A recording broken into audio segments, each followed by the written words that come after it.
Oh, it's going. Welcome to you? the show. This is Dr. Scott Cohen. My name's Nice to meet Sebastian you. Maniscalco. Thank you so much for taking some time out of your busy night to sit down with us and chat. Likewise. Absolutely. What's the question? What do we got? What's going on? Why are our kids so annoying? And he'll tell you. Why? You didn't even say like earmuffs before you said that. You just went right to it. Filter in this house, I'll tell you that. Oh, good. I love these people already. So one of our questions was our 6-year-old. She doesn't listen to us. And like, we don't know. We just want her to grow up and just be a good person. And when we were little, we were just scared of our parents. So like, we listened to them.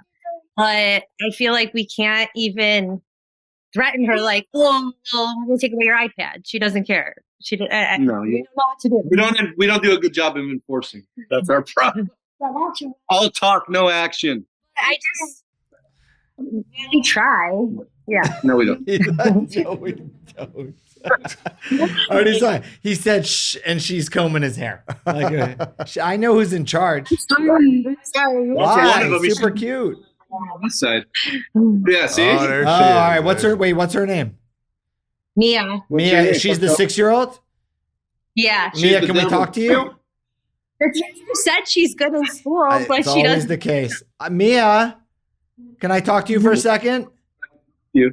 Hi, I'm Dr. Scott. This is Sebastian. How are you? So I have a question for you. Do you listen to mommy and daddy? No? How come? But don't you think you get more of what you want if you listen to mommy and daddy? So what do mommy and daddy do when you don't listen? What does mommy do? What does mommy do when you don't listen? No, I don't. I never. No, I don't. I never speak to her ever. I yell at you. No, you don't. What did I say? Nona used to spank us with a wooden spoon, but we don't do that. Yeah, you hit me in the wooden No, I do not. I swear I do not. It's okay if you do. No. Get a couple spoons out. No is right with the spoon.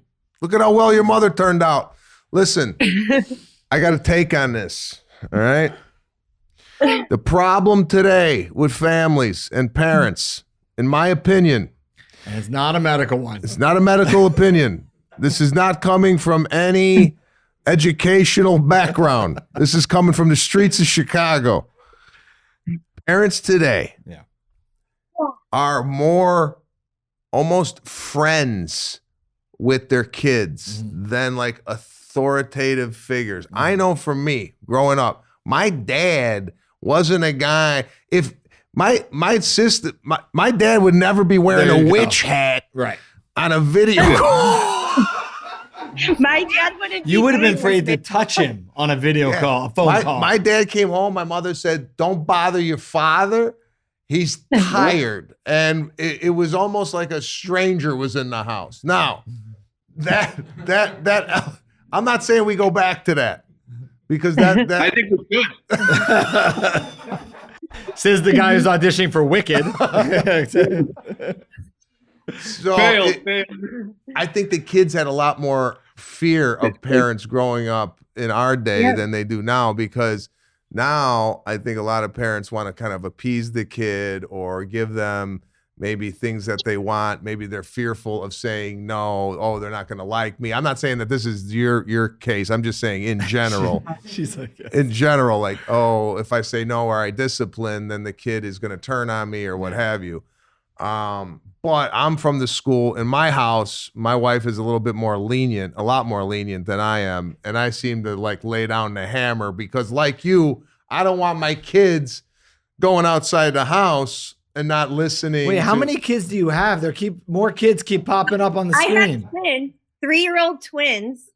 Oh, got it. Oh, I didn't mean to interrupt, but we didn't see this one. Yeah, It just no, this came one into the just screen. popped in. I This know. changes the whole theory. This is the only good one. Yeah, hi, buddy. Nice that he Okay. listens. Okay. So again, No, I think you're right in essence, and I think also sometimes it's easier on us as parents just to give in, right? Yeah. Like short-term gain, long-term loss. Like, I just don't want them to scream. I don't want to deal with it. So just do whatever you want. The problem is long-term, then that just reinforces that behavior. Yeah. So there has to be some form of, reinforcement and consistency in order to get it, because we've lost all the fear, the tone, the things like that. But what, again, like, what is fear? What is the punishment? Like, the punishment growing up was daddy's coming home, right? And then it was like, I got to prepare myself for him walking through the door. And then it was literally like a drill sergeant telling me, did you upset mommy? And I was like, oh my God. And then it was to the room. And then nothing was in the room. It was a bed and a dresser, and that was it. There was no toys in there. There was nothing to play with. So that was the punishment. Didn't want to go to my room. Right. Now, you go to your room, it's the same as the living room. Yeah. There's more toys in the bedroom than there is in the living room. Right. Not a punishment anymore. What are you going to do? You're going to go, oh, we're not going to go to so-and-so's party. You talked about this. I talked about, we're not going to go to the birthday party if you keep acting like this. And then who's that a punishment for? It's for you, because you're like, I don't want to be here with you for 2 hours. Yeah. I want to go to the birthday party. Right? So they end up getting what they want anyways. But they have to learn that there's some, repercussion, and that they're learning from it. It doesn't work when it's just a prize for doing something good and a punishment for doing something bad. Because as parents, half the time they don't care about the prize or the punishment. You're like, if you don't do this, right? Yeah. Well, what about your suggestion with the jar? The jar. Here. Yeah, I mean, they're a good age group for it. Okay, so you get a jar, a big jar. We're gonna put a line on the top, and we're gonna set up a prize that Mia likes, a big prize. See, she's happy about it. What's a big prize, Mia? What would be something you love? What do you want to get? Not a pony.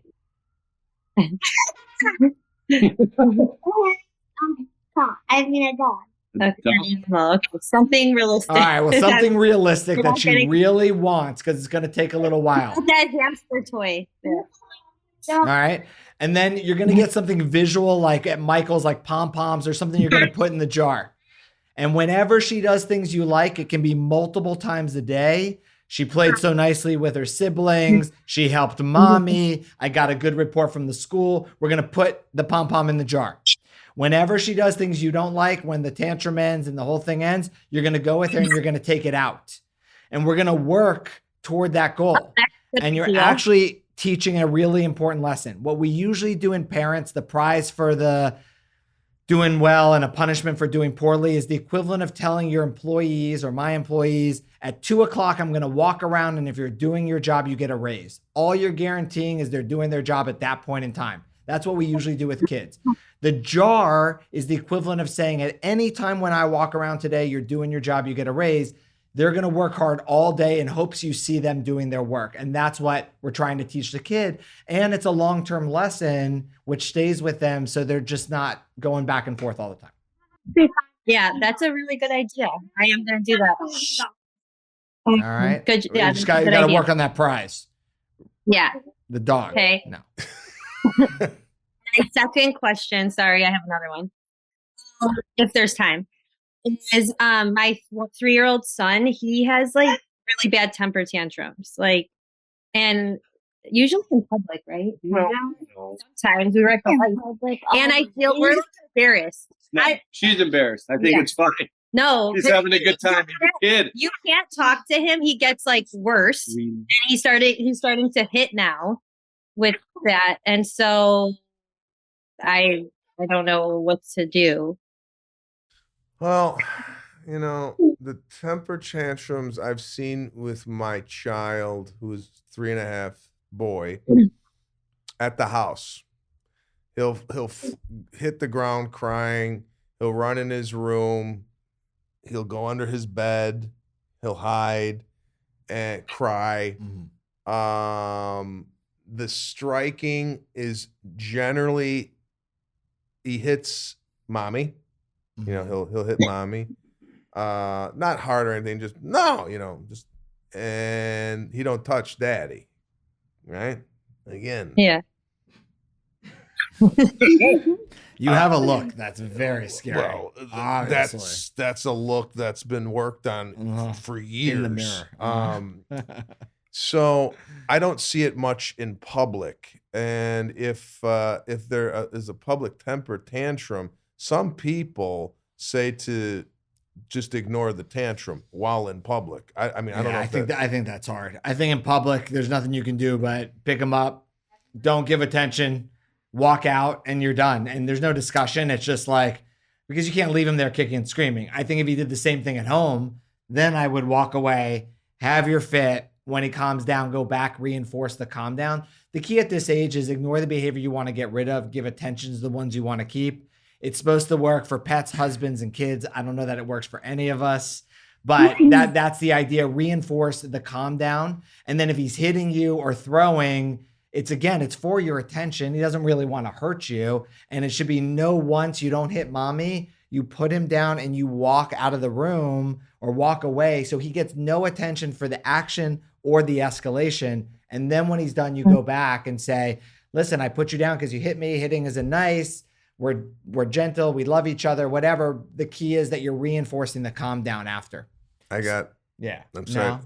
No? It's good. That could work. And every individual is different. However, I'm going to give you what I've done, what works with my son. The tantrum is often met with stop crying. Don't do that. Mm-hmm. What are you doing? Right? That's what it's often meant. I went the opposite. Come here, buddy. What's the problem? Give daddy a hug. Give the kid a hug. And then I take them elsewhere. You distract. I like it. If it's the living room, I'll take them outside. Different. Ooh, the wind is blowing. Oh, look, we got bird. Look at the birds. Sometimes you don't give it. You don't care.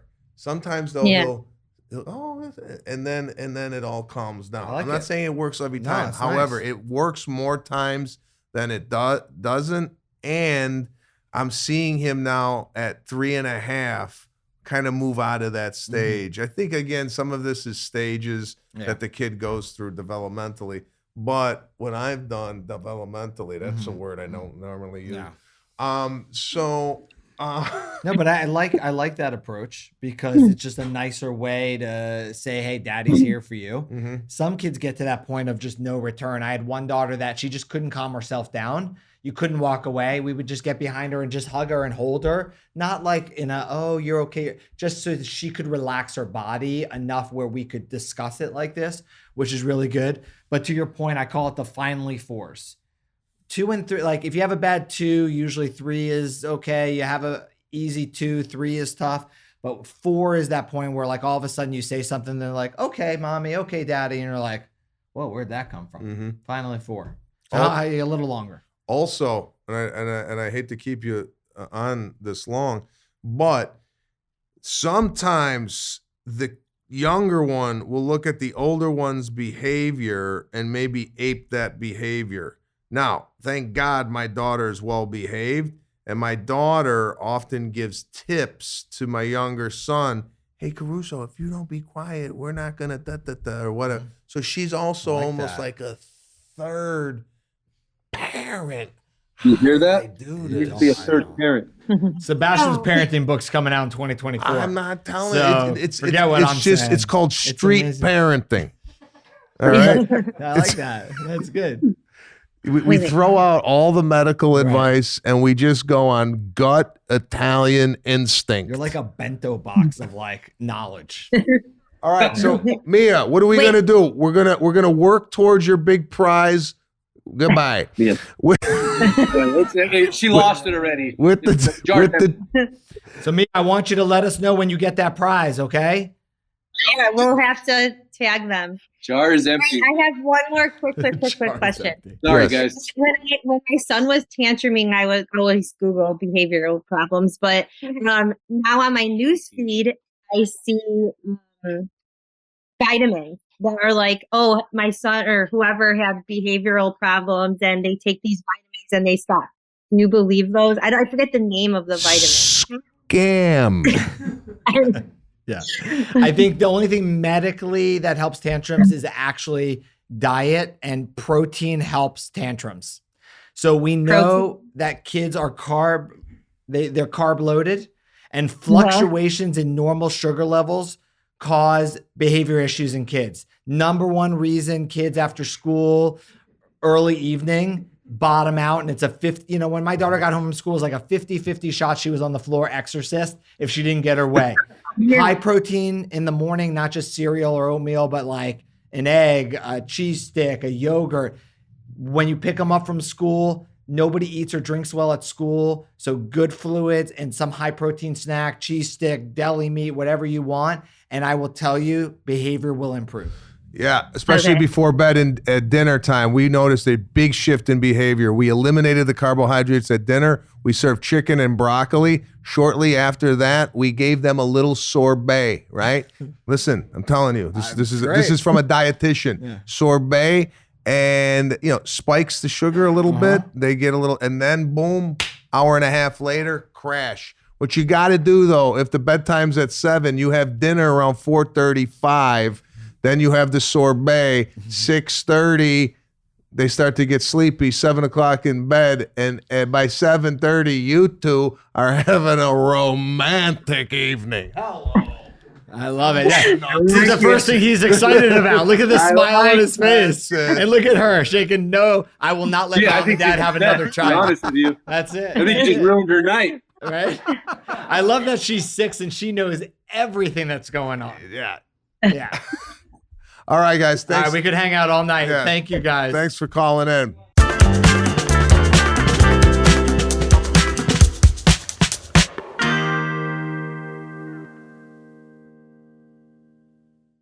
The opinions expressed in this program are not intended as professional medical advice, as a diagnosis, as a treatment protocol, or as a substitute for professional medical advice from your physician. Please consider your own medical history and consult with your own physician for your specific healthcare and/or medical needs and about your concerns for yourself and your family.